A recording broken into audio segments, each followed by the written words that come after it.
membangkitkan memori lama yang justru memunculkan kekhawatiran. Dan kekhawatiran itu justified karena sejarah kekuasaan penopang authoritarian orde baru itu salah satunya ditopang oleh 4 kekuatan utama. Yang pertama itu adalah istana, yang kedua adalah cendana, yang ketiga adalah senjata, dan yang keempat adalah pengusaha naga. Konon hadir utusan dalam tanda kutip yang datang ke keluarga besar PDIP yang meminta misalnya bagaimana Sekjen PDIP Pak Hasto turun, kemudian meminta ada sejumlah nama yang diharapkan untuk tidak dikeluarkan putusan dari internal partai. Terlepas dari narasi politik internal kepartaian, adanya perwira tinggi, terlepas apakah itu TNI ataukah itu Polri, kalau misal memang itu betul adalah representasi dari aparat negara hadir dalam ruang diskursus pengambilan kebijakan politik praktis, ini sudah tidak bisa dibiarkan. Ada blocking information dalam konteks bagaimana menghadirkan meaningful participation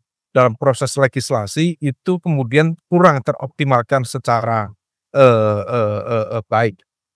Artinya ini menjadi sebuah praktik proses legislasi yang untuk kesekian kalinya, yang kemudian seharusnya menjadi evaluasi serius bagi teman-teman di DPR, termasuk bagi pemerintah, karena dalam proses legislasi ini melibatkan 2 elemen besar, yaitu cabang kekuasaan eksekutif dan juga cabang kekuasaan legislatif.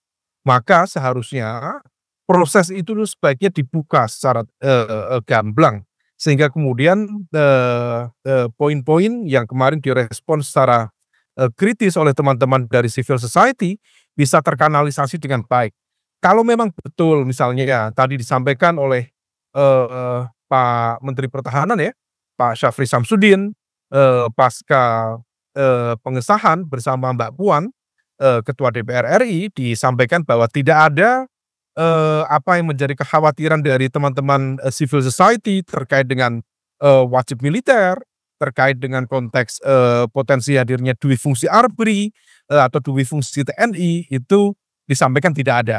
Nah, tetapi bagaimana kemudian tidak ada itu harus kemudian dibekali dengan garansi dalam konteks understanding, bagaimana kita melihat detail per detail, bagaimana kemudian draft manuskrip naskah dari undang-undang itu juga bisa tersosialisasikan dengan baik. Sehingga kemudian kalau memang betul tadi yang disampaikan oleh Pak Menhan, maka ya menjadi hal yang harus kita antisipasi bersama supaya dalam pengambilan kebijakan publik tetap tidak ada dusta di antara kita. Artinya dibuka secara clear sehingga kemudian tidak ada prasangka-prasangka yang justru kurang begitu produktif. Yang kedua, apa yang menjadi kekhawatiran dari teman-teman civil society memang cukup relevan. Karena bagaimanapun juga asbabul wurud dari salah satu pasal di dalam Undang-Undang Nomor 34 2004 tentang TNI itu ada yang diusulkan terkait dengan batas usia. Kita juga tidak tahu apakah di bagian batas usia itu kemudian betul masa pensiun ditambah atau tidak.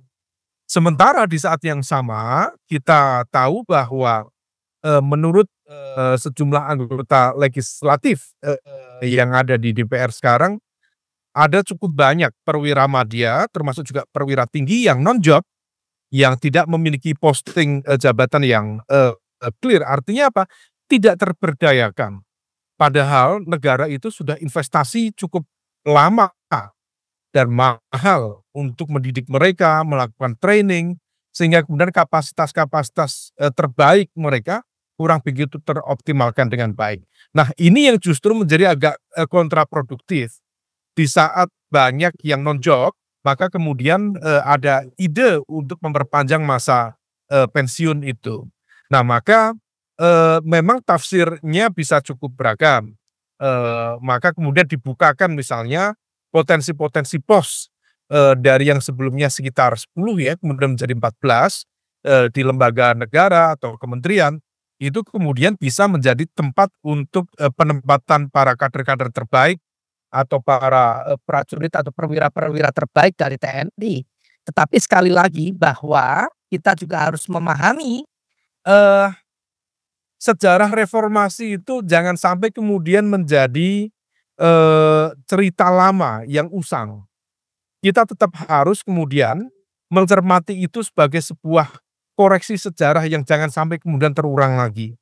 Dan kita tahu dalam konteks approval rate, kepercayaan publik terhadap lembaga-lembaga pemerintahan saat ini, TNI itu seringkali mendapatkan nilai yang lebih tinggi, bahkan seringkali mendapatkan tingkat approval rate yang cukup tinggi dibanding dengan lembaga-lembaga yang lain. Artinya apa? Pasca reformasi, TNI itu mendapatkan eh, kepercayaan yang relatif lebih memadai dibanding pada era otoritarian dulu. Nah, oleh karena itu jangan sampai kemudian hal ini justru membangkitkan memori lama yang justru memunculkan kekhawatiran, dan kekhawatiran itu justified karena sejarah kekuasaan penopang authoritarian Orde Baru itu salah satunya ditopang oleh 4 kekuatan utama. Kalau kata Profesor Denny Indrayana, yang pertama itu adalah istana, yang kedua adalah cendana, yang ketiga adalah senjata, dan yang keempat adalah pengusaha naga. Istana representasi dari mesin politik, waktu itu adalah golongan karya, belum menjadi partai. Kemudian cendana dianggap sebagai representasi dari kekuatan nepotisme di lingkar dekat dari pemimpin. Kemudian senjata waktu itu adalah Angkatan Bersenjata Republik Indonesia yang dalam konteks konsep dui fungsinya dulu itu Pak Aha Nasution, Abdul Haris Nasution, itu konteksnya adalah upaya untuk menghadirkan stabilitas. Tetapi kemudian stabilitas itu memang by teori dalam konteks neoliberal economic political economic concept itu dianggap sebagai sebuah penopang hadirnya pertumbuhan ekonomi. Itu dalam Washington Consensus ada doktrin semacam itu. Tetapi dalam perkembangannya justru kekuatan senjata itu menjadi alat yang mengkooptasi.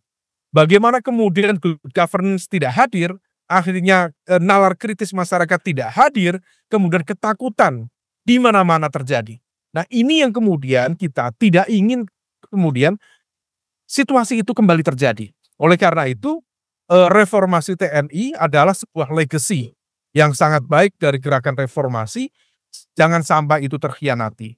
Nah, ini yang kemudian harus kita cermati. Tetapi di sini teman-teman, saya juga ingin memberikan highlight. Ketika kita bicara tentang reformasi militer, maka harus satu paket yang sama. TNI dan juga Polri. Jangan sampai kemudian kita dalam konteks ini fokus dalam konteks TNI, karena militer identik dalam konteks TNI, dalam konsep pertahanan, tetapi dalam konteks security, dalam konteks keamanan, yang kemudian menjadi domainnya Polri, kemudian menjadi lepas dari nalar kritis dari kalangan masyarakat sipil. Karena dalam sejumlah observasi penelitian, dalam proses politisasi instrumen kekuasaan yang kemudian berdampak pada kualitas demokrasi, itu terjadi di sejumlah cabang kekuasaan. Dan salah satunya adalah ya kekuatan militer. Dalam konteks ini kita tidak tahu, karena tidak ada yang bisa membuktikan secara faktual, justified apakah TNI atau Polri. Tetapi dugaan itu terus menguat dari setiap pemilu ke pemilu. Bahkan kalau misal kita ambil studi kasus terakhir, konon yang disampaikan oleh Bang Deddy Sitorus ya, konon hadir utusan dalam tanda kutip yang datang ke keluarga besar PDIP yang meminta misalnya bagaimana Sekjen PDIP Pak Hasto turun, kemudian meminta ada sejumlah nama yang diharapkan untuk tidak dikeluarkan putusan dari internal partai. Terlepas dari narasi politik internal kepartaian, adanya perwira tinggi, terlepas apakah itu TNI ataukah itu Polri, kalau misal memang itu betul adalah representasi dari aparat negara, dalam konteks ini TNI atau Polri, hadir dalam ruang diskursus pengambilan kebijakan politik praktis, saya pikir ini sudah tidak bisa dibiarkan. Maka semua pihak, termasuk partai-partai politik khususnya ya, bukan termasuk khususnya partai-partai politik, apalagi PDIP yang katanya sekarang bukan partai pemerintah, harusnya memiliki keberanian lebih untuk menyampaikan kepada publik, karena ini adalah bagian dari tanggung jawab moral kita. Karena itu tidak sesuai praktis, tidak sesuai dengan pasal 39 ya, ayat 2 Undang-Undang TNI nomor 34 tahun 2004, tidak sesuai dengan pasal 29 ayat 2 Undang-Undang Nomor 2 Tahun 2002, yaitu tentang Polri yang tidak boleh terpolitisasi. Ini poin penting. Ketika kita bicara democratic regression, salah satu pilar yang paling utama adalah terpolitisasinya instrumen-instrumen penegak hukum, instrumen-instrumen negara yang kemudian memiliki garis komando yang kuat. Nah, ini yang harus kemudian menjadi catatan. Yang pertama tadi catatannya adalah proses legislasi tidak boleh kemudian tertutup-tutupi terus, dibawa ke ruang gelap, harus dibawa ke ruang yang terang benderang. Yang kedua, kita semuanya memiliki tanggung jawab moral untuk membawa ini dalam konteks yang kemudian lebih clear supaya agenda reformasi militer, baik TNI maupun Polri tidak terkhianati. Dan yang ketiga, terakhir, the last but not least, saya teringat betul dari pemikiran Pak Kusnanto Anggoro.